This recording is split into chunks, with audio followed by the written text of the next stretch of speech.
Hello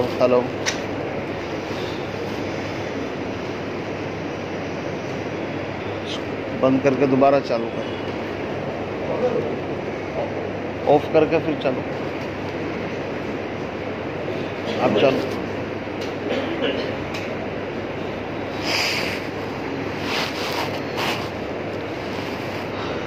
ساتھ کدھر ہے؟ جی نہیں ادھر سے نہیں ہے، وہیں سے ہی ہے جو بالکل۔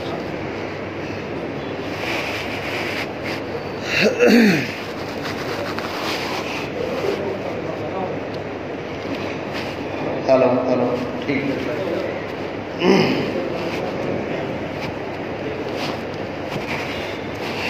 الحمد لله نحمده ونستعينه ونستغفره ونؤمن به ونتوكل عليه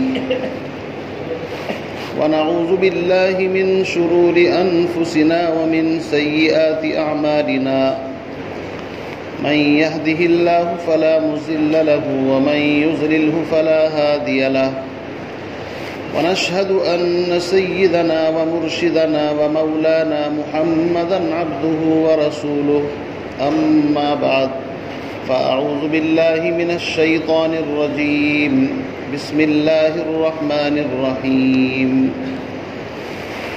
ولكل أمة جعلنا منسكا ليذكروا اسم الله على ما رزقهم من بهيمة الأنعام وقال الله تبارك وتعالى لن ينال الله لحومها ولا دماؤها ولكن يناله التقوى منكم كذلك سخرها لكم لتكبروا الله على ما هداكم وبشر المحسنين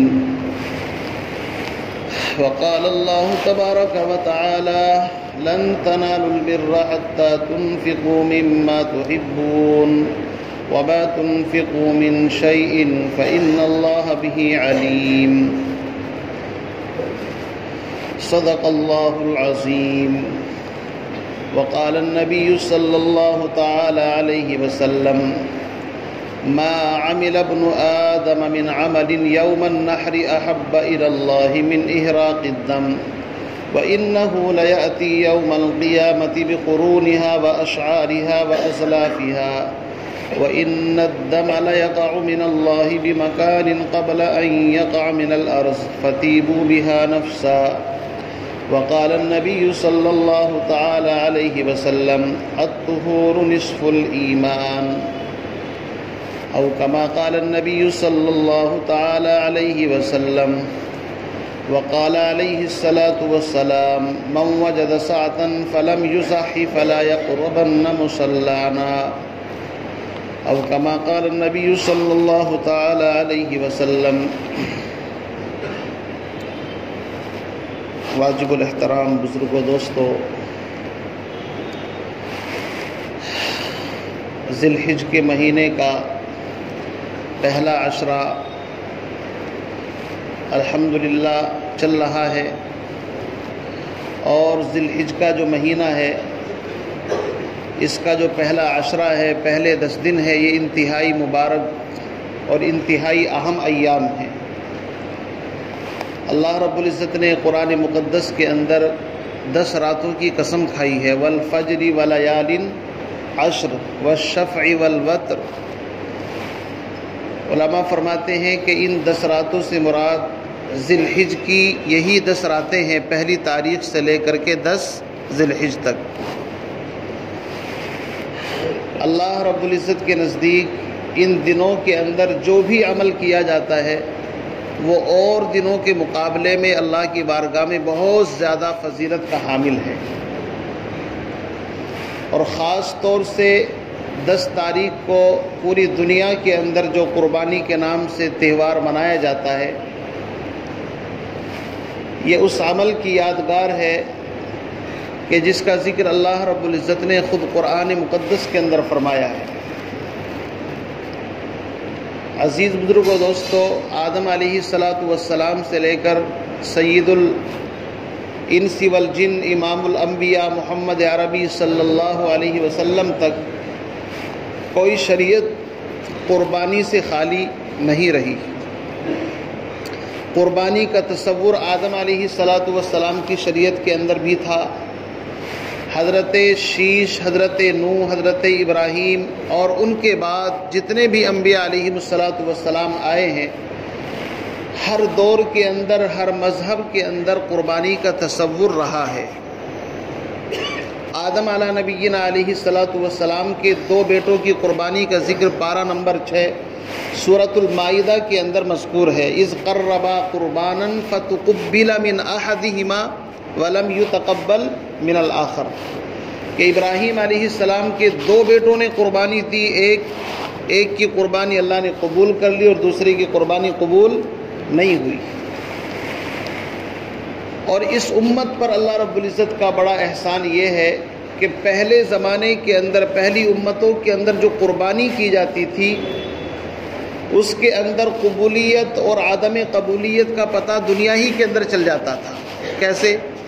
آسمان سے آگ آتی تھی، جس کی قربانی کو جلا دیا سمجھو قربانی قبول، اور جس کی قربانی کو جلایا نہیں سمجھو اس کی قربانی مردود۔ تو اس طرح ان کا بھانڈا بھی پھوٹ جاتا تھا کہ اس کی قربانی اللہ کے یہاں قبول نہیں ہے۔ اللہ رب العزت نے اس امت پر شفقت کا معاملہ فرمایا، سب کے اوپر پردے ڈال دیے۔ کیوں جی؟ کوئی ایسی علامت بظاہر نہیں ہے کہ جس سے یہ فتویٰ لگا سکے کہ بھائی میری قربانی تو قبول ہو گئی اور اس کی قربانی قبول نہیں ہوئی۔ تو قربانی کا یہ تصور ہر شریعت، ہر مذہب کے اندر رہا ہے۔ وَلِكُلِّ أُمَّةٍ جَعَلْنَا، سورۃ الحج کی جو آیت میں نے پڑھی ہے اس کا ترجمہ یہ ہے وَلِكُلِّ أُمَّةٍ، ہر امت کے اندر، چاہے وہ آدم علیہ السلام کی امت ہو، نوح علیہ السلام کی امت ہو، موسیٰ علیہ السلام کی امت ہو، یا کسی اور نبی کی امت ہو، وَلِكُلِّ أُمَّةٍ جَعَلْنَا مَنْسَكًا، ہم نے قربانی کا طریقہ ہر شریعت کے اندر رکھا ہے۔ اس لیے کوئی اعتراض نہیں کر سکتا کہ مسلمانوں کے یہاں قربانی ہوتی ہے، اتنے جانوروں کو ذبح کیا جاتا ہے۔ کیوں جی؟ اس لیے کہ جب سے یہ دنیا بنی ہے اللہ رب العزت نے قربانی کا وجود اسی وقت سے رکھا ہے۔ یہاں تک کہ دیگر مذاہب کی جو کتب مقدسہ ہیں ان کے اندر بھی قربانی کا ذکر ملتا ہے۔ یہ قربانی صرف اسلام کے اندر نہیں بلکہ دیگر مذاہب کی جو مقدس کتابیں سمجھی جاتی ہیں ان کے اندر بھی جانوروں کی قربانی کا، اور بلکہ اللہ معاف فرمائے اس سے آگے چل کر کے معصوم کنیاؤں کی بھینٹ چڑھائے جانے کے واقعات بھی ان کی کتابوں کے اندر ملتے ہیں۔ تو یہ بحث تو یہاں پر ختم ہو گئی کہ کوئی یوں کہے کہ صرف تمہارے یہاں قربانی ہے، ایسا نہیں ہے۔ قرآن کا چیلنج ہے کہ جب سے دنیا بنی ہے اس وقت سے لے کر آج تک قربانی کا عمل ہر دور، ہر شریعت، ہر مسلک، ہر مذہب کے اندر رہا ہے۔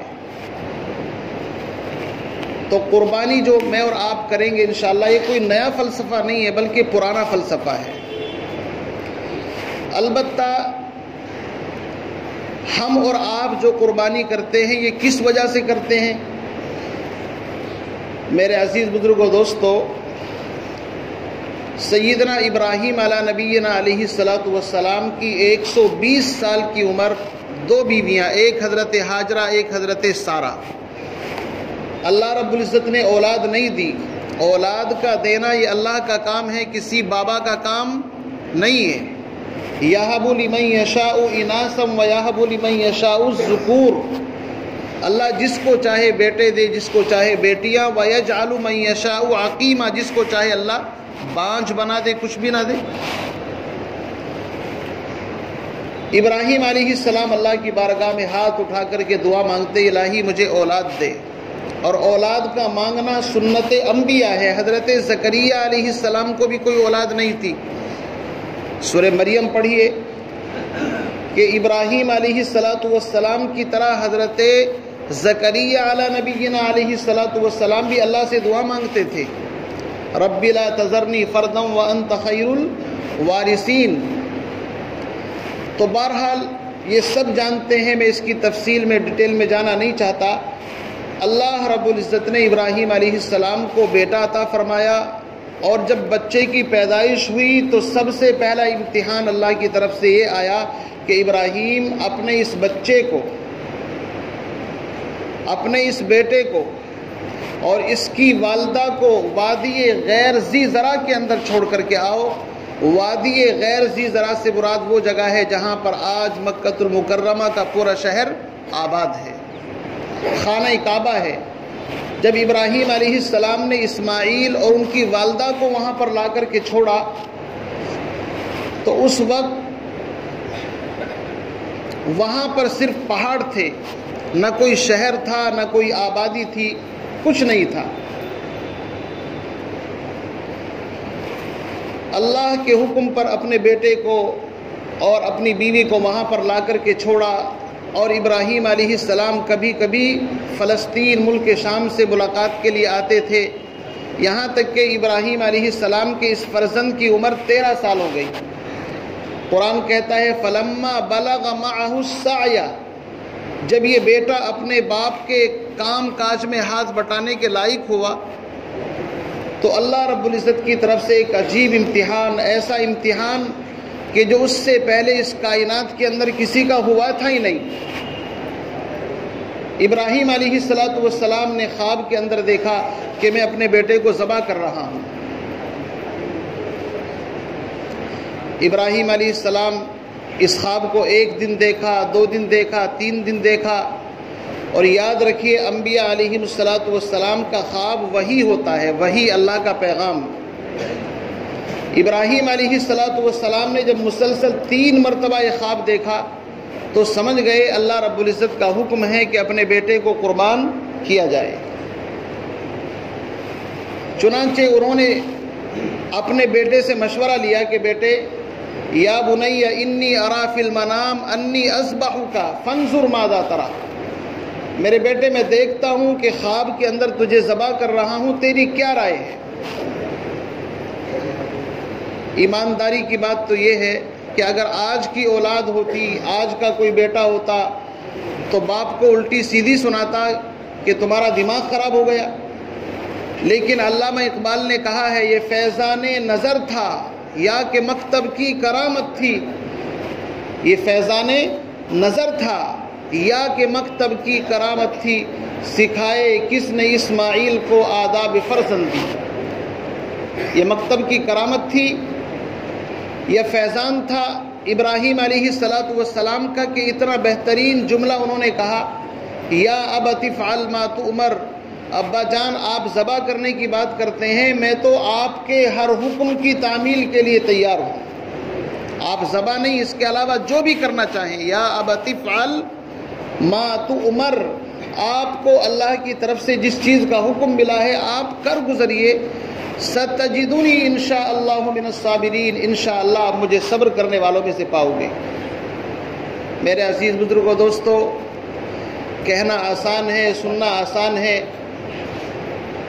آج کل تو آپ اس کا منظر اپنی آنکھوں سے دیکھ رہے ہیں کہ بیٹے کے سامنے باپ اگر اس کو ڈانٹ دے تو گھر چھوڑ کر کے چلے جاتے ہیں۔ ایسے واقعات سننے میں آتے رہتے ہیں کہ بیٹے نے گھر چھوڑ دیا، کیوں؟ باپ نے اس کو ڈانٹ دیا تھا۔ خودکشی کر لی، کیوں؟ باپ نے اس کو ڈانٹ دیا تھا کسی بات کے اوپر۔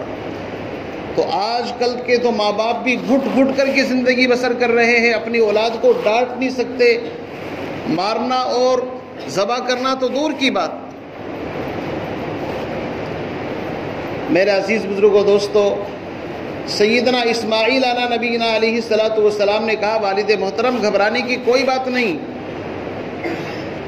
چنانچہ حفیظ جالندھری نے کیا خوب نقشہ کھینچا ہے کہ پہاڑی پر سے دی آواز اسماعیل ادھر آؤ، خدائے پاک کا فرمان آ کر مجھ سے سن جاؤ۔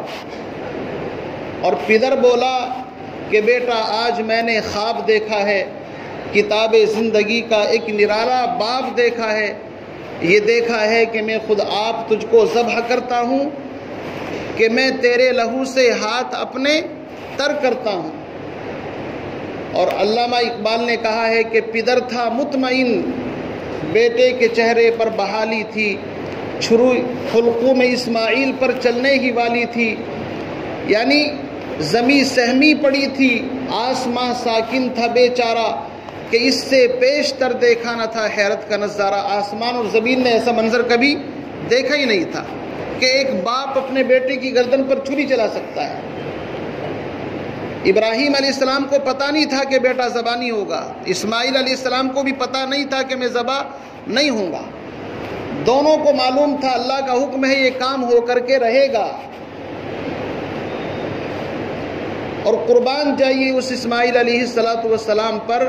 اپنے والد کو مشورہ دیا، والد محترم آپ میرے ہاتھوں کو باندھ دیجئے، اپنی آنکھوں پر پٹی باندھ لیجئے، کہیں ایسا نہ ہو کہ دونوں کی آنکھیں ملے اور آپ مکمل طریقے سے اس فریضے کو ادا نہ کر سکے۔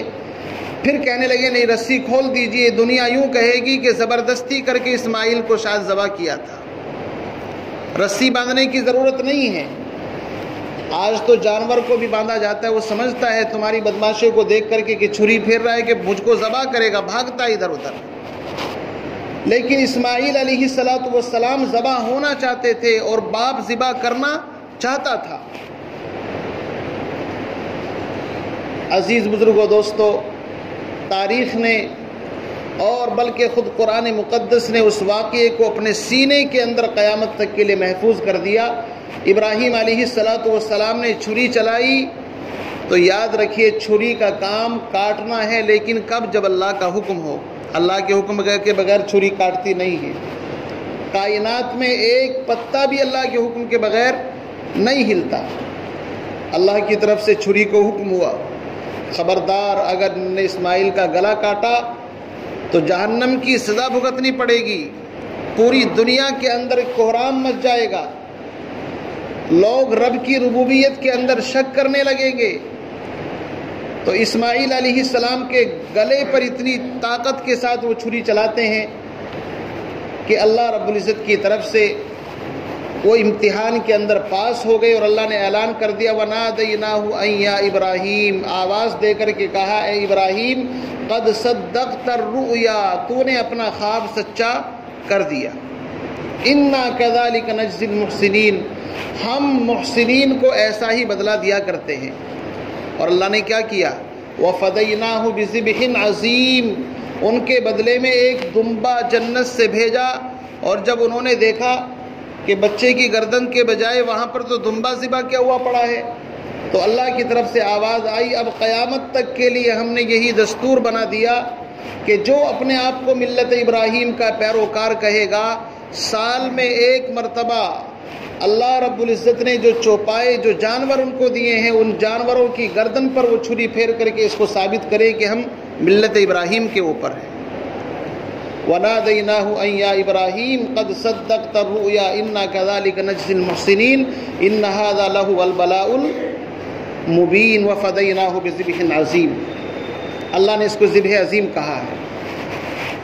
اور میرے عزیز بزرگوں، دوستو، حضور علیہ السلام ملت ابراہیم کے اوپر ہیں۔ ما کان ابراہیم یہودیا ولا نصرانیا ولکن کان حنیفا مسلما، ابراہیم علیہ السلام نہ یہودی تھے نہ کرسچن تھے، بلکہ وہ تو دین ابراہیم خالص اللہ کے حکم پر عمل کرنے والے تھے۔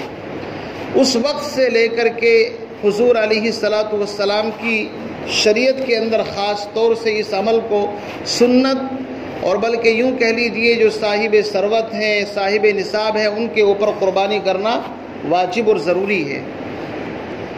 اور یہ عمل اللہ کے نبی صلی اللہ علیہ وسلم سے صحابہ نے پوچھا تھا ما هذه الاضاحی یا رسول اللہ، اے اللہ کے رسول ہم جو یہ جانور ذبح کرتے ہیں اس کا کیا مسئلہ ہے، کیا لوجک ہے، کیوں کرتے ہیں؟ تو نبی علیہ السلام نے فرمایا قال ہی سنت ابیکم ابراہیم، یہ تمہارے دادا ابراہیم علیہ السلام کی سنت ہے۔ اور یاد رکھیے یہ قربانی کا عمل کوئی معمولی عمل نہیں ہے، جس طرح نماز عبادت ہے، روزہ عبادت ہے، حج عبادت ہے، زکوٰۃ عبادت ہے، اسی طریقے سے قربانی بھی عبادت ہے۔ اس کو عبادت کی نیت سے کریں۔ اور شریعت کا منشا یہ ہے کہ اپنی محبوب ترین چیز کو اللہ کے راستے میں قربان کیا جائے۔ اللہ نے قرآن کے اندر فرمایا لن تنالوا البر، تم نیکی حاصل نہیں کر سکتے، ثواب حاصل نہیں کر سکتے حتیٰ تنفقوا مما تحبون، جب تک کہ اپنی محبوب اور پسندیدہ چیز کو قربان نہ کرو۔ اب محبوب پسندیدہ چیز کیا ہے؟ کم سے کم درجہ یہ ہے کہ جس جانور کو انسان قربان کرتا ہے سال بھر سے اس کو پالے پوسے، اس کے کھلانے پلانے کا اہتمام کرے تو اس سے ایسی محبت ہو جاتی ہے جیسے اپنی اولاد سے محبت۔ اور اگر آج ہی مارکیٹ سے خریدا اور گھر تک بھی نہیں آیا، نہ بیوی کو پتا نہ بچوں کو پتا، اور باہر سے باہر گوشت بن کر کے گھر آ کر کے اندر پڑ بھی گیا کیوں جی، تو اس سے کیا محبت، کیا تعلق؟ قربانی تو ہو جائے گی، ثواب تو ملے گا، لیکن قربانی کی وہ روح جو اصل روح تھی وہ اس کے اندر نہیں پائی جاتی۔ اصل روح تو یہ تھی کہ جانور کو اپنے سے مانوس کیا جاتا۔ دارالعلوم دیوبند کے ایک بہت بڑے فقیہ گزرے ہیں حضرت مولانا رشید احمد گنگوہی، جن کے نام پر دارالعلوم دیوبند کی جو بڑی مسجد ہے، مسجد رشید، انہی کے نام پر ہے۔ ان کا حال یہ تھا، انگریز نے ان کو قید کر لیا تھا 1857 کی جنگ کے اندر، چونکہ اندر وہ شریک ہوئے تھے، تو انگریز نے ان حضرات کو جب جیل کے اندر ڈالا تو ان کا معمول یہ تھا کہ جیل کے اندر رہ کر کے بھی ہر سال قربانی کرتے تھے اور ایک موٹی تازی گائے پورے سال پالتے تھے، اس کو کھلاتے تھے پلاتے تھے، اور فرماتے تھے کہ مجھے اگرچہ یہاں پر یہ سب کچھ کرنے کی ضرورت نہیں ہے، لیکن میں اس عظیم نبی کی سنت کو ترک کرنا نہیں چاہتا کہ جس نے اپنے آخری حج کے اندر 63 اونٹ خود اپنے ہاتھ سے ذبح فرمائے تھے اور باقی حضرت علی رضی اللہ تعالیٰ عنہ کے ذریعے سے، اور اپنی امت کے لیے بھی نبی علیہ السلام قربانی کے اندر حصہ لیتے تھے، اپنی امت کے ان غریب لوگوں کی طرف سے جو قربانی میں حصہ نہیں لے سکے۔ تو اصل تو یہی ہے کہ ہم جانور کو پورے سال تک پالے کھلائے پلائے، لیکن اگر دشواری ہے، گھر پر رکھنے کی جگہ نہیں ہے، مجبوری ہے، تو اس کے احکام الگ ہیں۔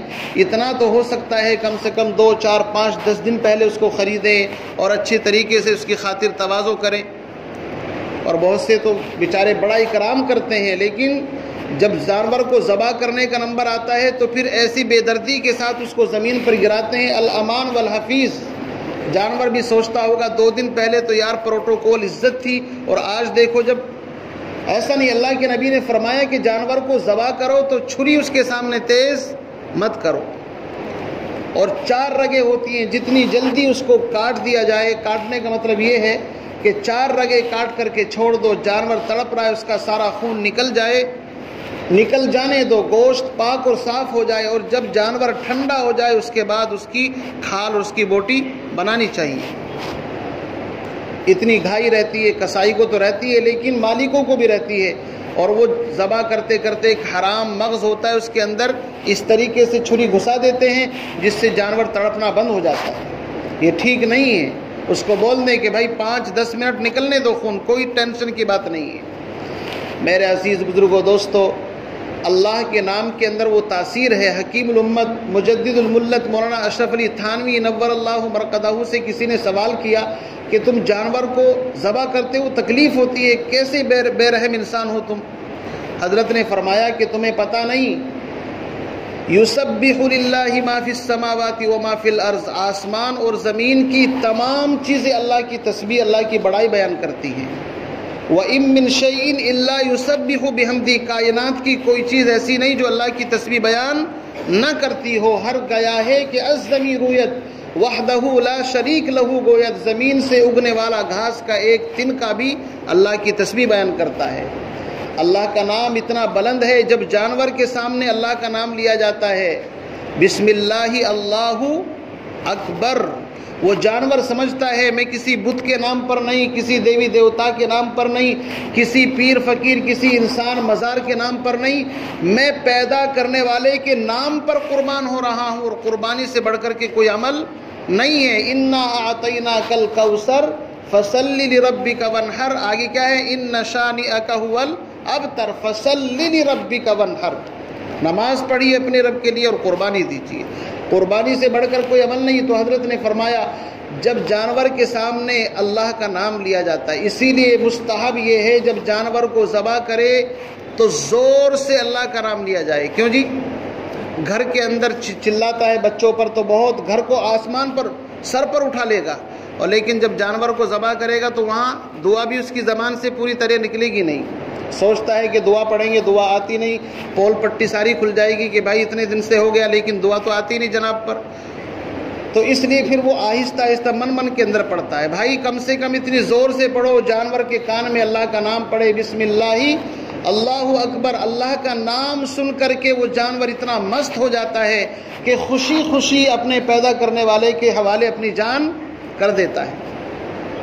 انی وجہت وجہی للذی فطر السماوات والارض حنیفا وما انا من المشرکین قل ان صلاتی ونسکی ومحیای ومماتی للہ رب العالمین لا شریک لہ وبذالک امرت وانا اول المسلمین اللہم تقبلہ منی کما تقبلت من خلیلک ابراہیم علیہ السلام وحبیبک محمد صلی اللہ علیہ وسلم. اور اتنی لمبی دعا نہیں آتی تو کم سے کم بسم اللہ اللہ اکبر چھوٹا سا جملہ ہے، بلند آواز کے ساتھ جب ذبح کرے بولو، اور اپنی قربانی کو خود اپنے ہاتھ سے ذبح کرنا افضل ہے. یہ نہ کر سکے تو کم سے کم وہاں پر جانور کے سامنے موجود رہیں. بہرحال یہ سب باتیں ہر سال اس موقع پر آپ کے سامنے آتی ہیں. انہی میں سے ایک بات یہ بھی ہے کہ آپ حضرات کوئی ایسا کام نہ کریں کہ جس سے کسی کو تکلیف پہنچے، کسی کی دل شکنی ہو. گوشت کو اور اپنی اس کی کھال کو اور اس کے تمام جو لوازمات ہیں ان کو احتیاط کے ساتھ آپ ذبح کریں، اور اسی طریقے سے اس کے جو آلائشات ہیں ان کو زمین کے اندر آرام سے دفن کریں. ایسا نہیں کہ گوشت لے کر کے گھر چلے گئے اور کتے ان کو گلیوں کے اندر کھینچتے پھر رہے ہیں. یہ بدنظمی نہیں ہونی چاہیے. اور موبائلوں کے اوپر اس کی مطلب فوٹو لینا، واٹس ایپ کرنا، یہ وہ کرنا، یہ تو سب ایک بالکل بیہودہ لایانی کام ہے، بالکل نہیں ہونا چاہیے. اور گوشت کو ذبح کریں اور اس کے بعد میں صحیح صاف کپڑے پہن کر کے اس کو اپنے گھر تک لے کر کے آئیں. ایسا نہیں کہ بالکل خون کے اندر اوپر سے نیچے تک لت پت ہے اور گلیوں کے اندر چھری لے کر کے گھومتا پھر رہا ہے تو عجیب ڈراؤنا منظر ہوتا ہے. بھائی کیسے لوگ ہیں؟ اسلام نظافت اور پاکیزگی کا دین ہے، اس لیے خاص طور سے ان چیزوں کا خیال رکھ کے رکھیں گے نا انشاءاللہ. اور ٹھیک 8 بجے انشاءاللہ جماعت کھڑی ہو جائے گی. وقت غالباً ہو چکا ہے، 1-2 منٹ باقی ہے. جی کیا فرما رہے ہیں؟ جی ہاں، صف سیدھی جی جو درمیان میں خالی جگہ ہے ایک مرتبہ اس کو پر کر لیں تاکہ پیچھے آنے والوں کو جگہ مل جائے. آگے آ کر کے جگہ بالکل ایک دم کھڑے ہو کر کے بیٹھ جائیں اور پھر انشاءاللہ طریقہ بتا دیتے ہیں. اور جب جماعت انشاءاللہ کھڑی ہو جگہ پر کر لیں، مل کر کے کھڑے ہو. مل کر کے کھڑا ہونا سنت ہے، بالکل ایک دم مل کر کے کھڑے ہو جائیں. شاباش، مل کر کے کھڑے ہو جائیں اور نیچے بیٹھ جائیں.